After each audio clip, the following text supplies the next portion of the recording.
Chapter 15. The Stronghold. They left the hot springs town and bumped along in a carriage for half a day, until they arrived at some kind of fortress. Mau Mau was deposited in one of the rooms. "I never intended to bring you here," Suide informed her. Her cheek was red and swollen. She'd always seemed quiet and serious, but her expression was darker than ever now. She'd never exactly been the cheerful type, but a cloud seemed to hover over her. Mau Mau understood why, having observed the exchange in the storehouse. Mau Mau had snuck into the storehouse, where she'd been discovered by a middle-aged woman called Shenmei, and Shenmei had called Shisui by the name Lolan. "I see it now," Mau Mau thought.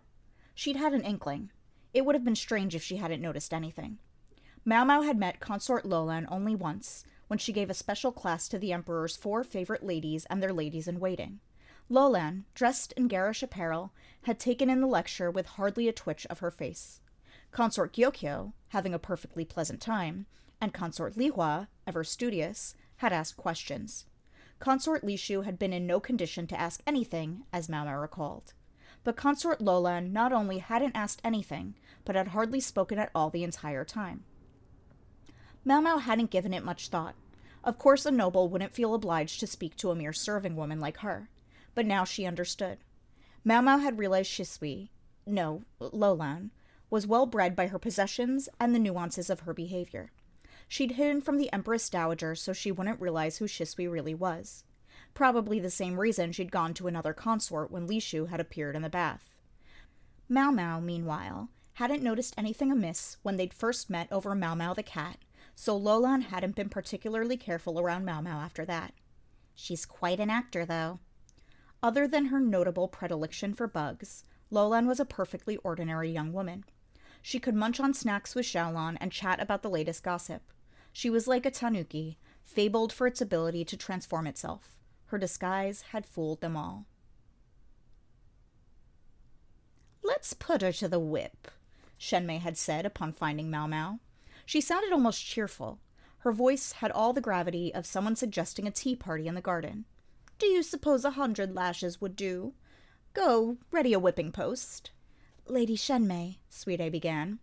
Shenmei's hand moved the instant she began to speak, the folding fan she was holding connecting with Suide's cheek once again. Suide took a step back, but remained expressionless and looked at the ground. She was pale, and her hand was trembling slightly. Her breath was coming in the same quick pants as it had after their encounter with a snake.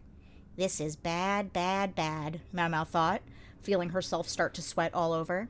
She understood now why Kyo was shaking so hard. This woman was dangerous.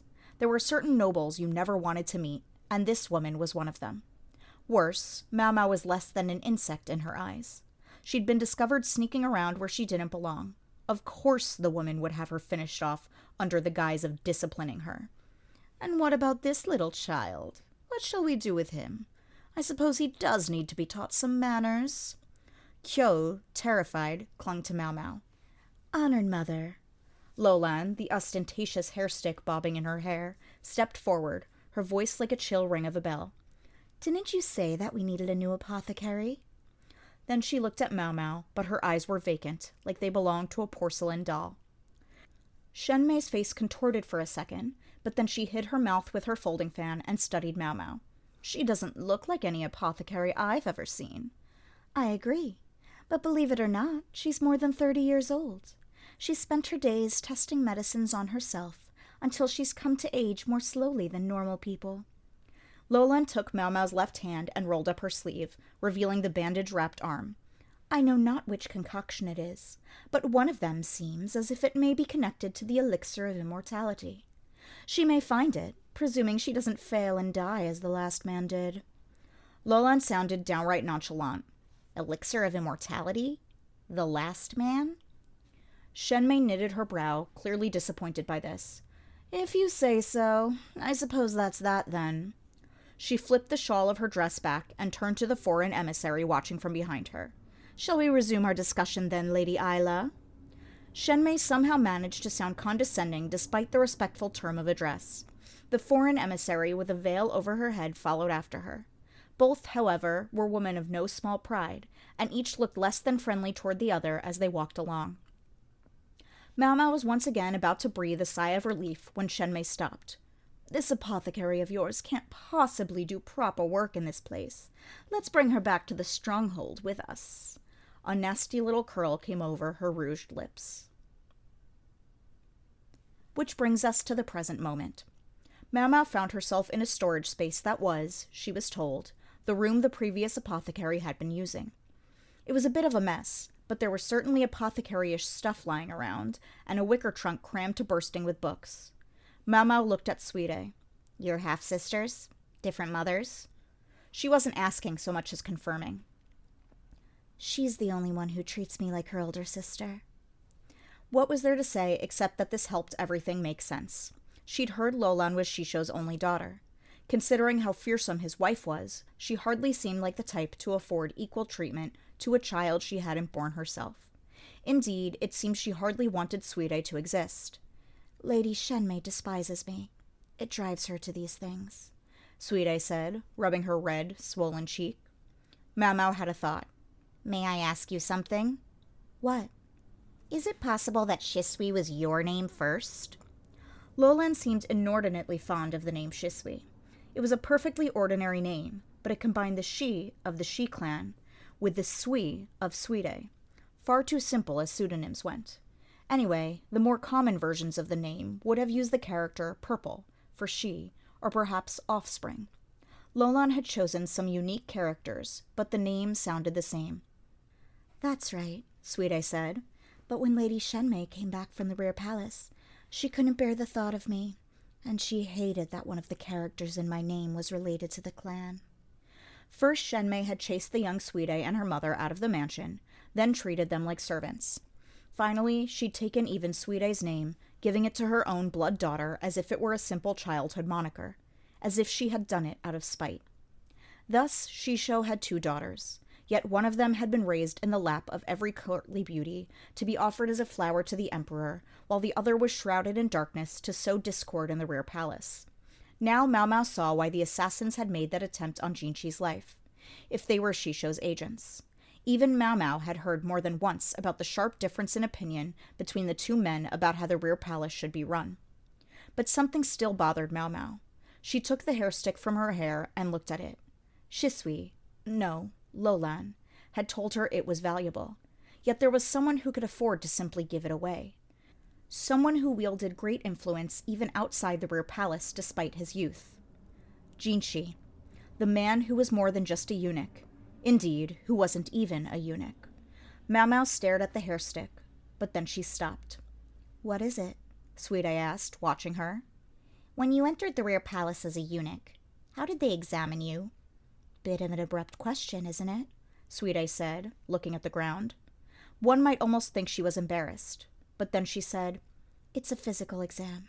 They feel you just over your undergarments. You don't even have to take anything off." That was how Sweetie had been able to get in. She'd never had what they were looking for, and it probably never occurred to them that a woman might sneak in disguised as a eunuch. But it was easier than getting a man past the same hurdle. "Any chance an uncastrated man could do it?" 3 officials check you, from 3 different departments. It would be tough to bribe everybody. If any one of the 3 didn't take the bait, the others could expect worse than a little beating when it came out that they had let a man into the rear palace. Too much risk for a little pocket change. You'd never get all of them to go along with it. So then, how had Jinchi got in? "Only a few men can come and go in the rear palace as they please. Namely, the emperor and his immediate relatives. No, the ages don't match up. But..." She'd often thought Jinchi was younger than he looked. Not a child. She wouldn't go that far. But he gave a distinctly youthful impression. Although she suspected all too few other women in the rear palace would agree with her. Mau Mau didn't say anything for a long moment. "What are you thinking?" Sweetie said. "Oh, nothing." "All right, better set that aside for now."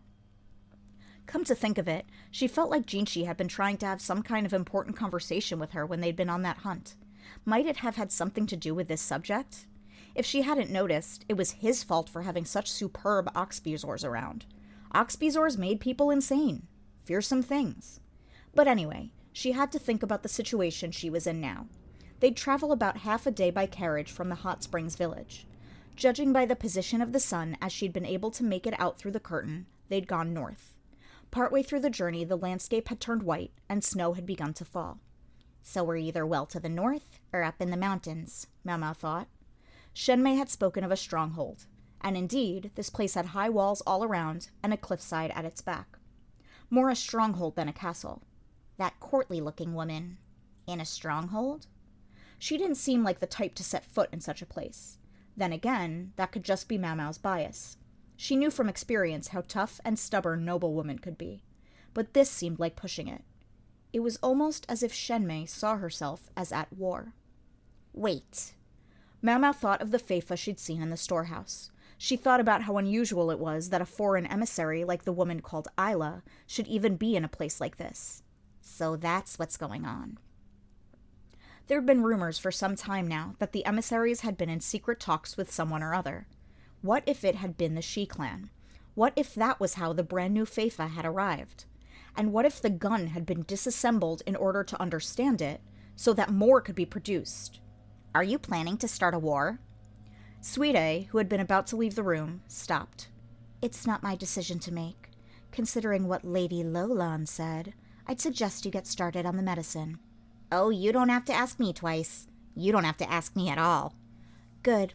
There'll be food. There's a toilet in the next room down the hall if you need it. And whatever you do, don't make Lady Shenmei mad. Yes, whatever I do. Mau Mau didn't know what kind of discipline would await her if she failed to heed this advice, but Suide left the room without a backward glance.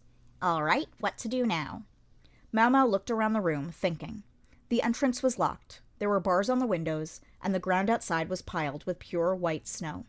Suide hadn't bothered to tell her not to try running away. Was that because escape was impossible? Or was it her way of saying, if you're going to do it, at least do it right? She opened the door to find a narrow hallway, at the far end of which was the restroom. Such facilities were normally located outside, or at least on the first floor, but she was on the third floor here. It couldn't be easy to keep the thing clean, but evidently they were less concerned with convenience than with preventing any opportunity for escape. They said there was another apothecary here before me. Had he been confined too? They said he died trying one of his own concoctions. It almost made sense, and then it didn't. Mau Mau crossed her arms and decided to let the subject lie for the time being. There were more important things to do. Yes, things like... Mau Mau began to smile as she approached the packed wicker trunk and opened the lid. It was all but overflowing with books. She was curious about the medicine cabinet along the wall as well, but this could come first. Ah! She exclaimed without meaning to. To her, the wicker trunk may as well have been a treasure chest. She began rifling through the contents, cackling like a mad woman.